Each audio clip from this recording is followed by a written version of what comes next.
What's up, ladies and gentlemen? Stepman here for NETV to show you a new FPS that we've just got on the dashboard. The game is called Skill Special Forces 2.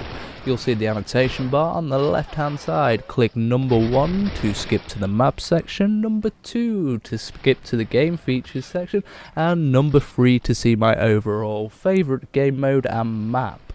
And as always, you can click the X to hide the annotation bar. I'll see you on the flip side.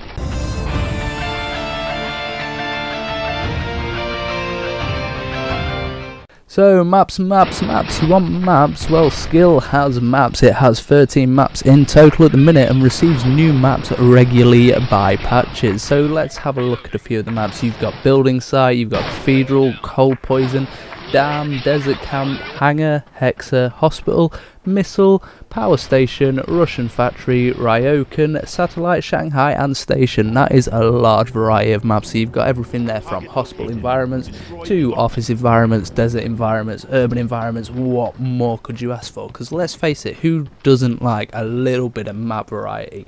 How boring is it to play the same map over and over? And one of the interesting things about this game is some of the maps feature destructible terrain, which you'll see a hell of a lot in section 3, which highlights my favourite map, which is Hexa. So look out for that. Mechanics wise, I'm going to touch briefly on the destructible environment. So you've got obviously the walls that go boom, you've got special explosive canisters placed here and there that will go boom, and lots of lovely little perks. But let's get into section 2, which is mechanics, and talk a little bit deeper about how the game works and what it's built on and what the focus seems to be, because it's definitely very, very balanced. So let's talk a little bit about mechanics. So obviously within the game, because it's free to play, you've got a cash shop with a large variety of guns, but all them guns can also be earned via in-game currency, except things they call VIP weapons. These VIP weapons unlock when you get a subscription, and as your subscription totals up during the months, then you unlock higher and higher guns. But I would say there is very little pay to win here. All the guns seem to be very nicely balanced. There's a few that I'm a little bit iffy about, such as the P90, which doesn't seem to have quite enough kick for me, but overall they've done a really good job of balancing the weapons, because weapon balance is one of the hardest things in any FPS. So let's look at one of the other sort of cash shop items that you can get within the game. This is the capsule market. The capsule market is basically a lucky box like you get in any other game. Any MMO that's free to play has these sort of lucky boxes you can find within the game world and then buy a key to unlock, or vice versa.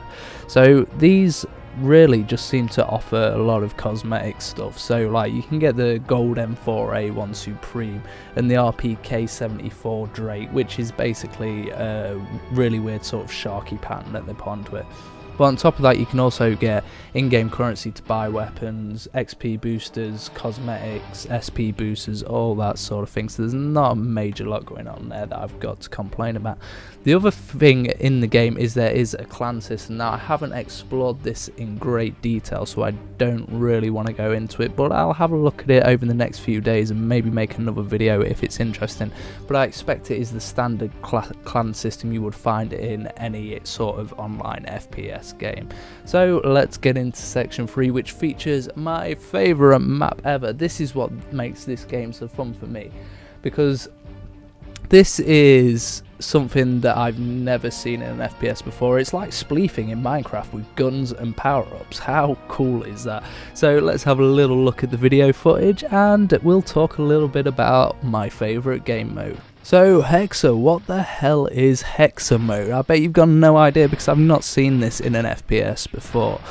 It very much reminds me of spleefing in Minecraft, as funny as that sounds. Basically how the level works is you've got 3 planes, and each of these planes is made of glass hexagons essentially, and as well as just killing the player outright with a pistol, you can shoot these hexagons and break them, and it basically breaks like glass and the player will fall through to the next level. And if the player falls through all 3 levels, there's a big spike pit at the bottom. But it gets even better from here, because in that spike pit is a load of little pads, and these are jump pads, so you can hit one of these jump pads, shoot in the air and get back to the top floor, which makes for some really interesting dynamic combat on multiple tiers that I haven't seen a lot of.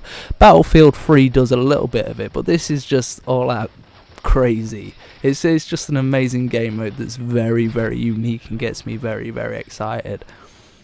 On top of this, all players start with only a pistol, and in the centre room there's power-ups where you can get things like crossbows, shotguns, hatchets you can throw, all sorts of really cool items that can give you the winning advantage within the game if you hit the right item, or they can be your detriment if you get an item that you're not very competent with. For me, I'm really bad with crossbows, but I love sort of throwing the hatchets around and stuff. That's really cool to me. So that is Hexa in a nutshell. Check out some of the footage, I'll leave it on for another minute or so, and let me know what you think in the comments below. Remember, you can play this game for free by going to the link in the description of this video, and if anybody else would like to make videos on skill and include a link of their own, then go over to dashboard.tm where you can sign up for an account with any.tv and have your own personal links generated, so you, like me, can make a little bit of revenue from the play now links. I'll catch you in the next video, folks. Thanks for watching.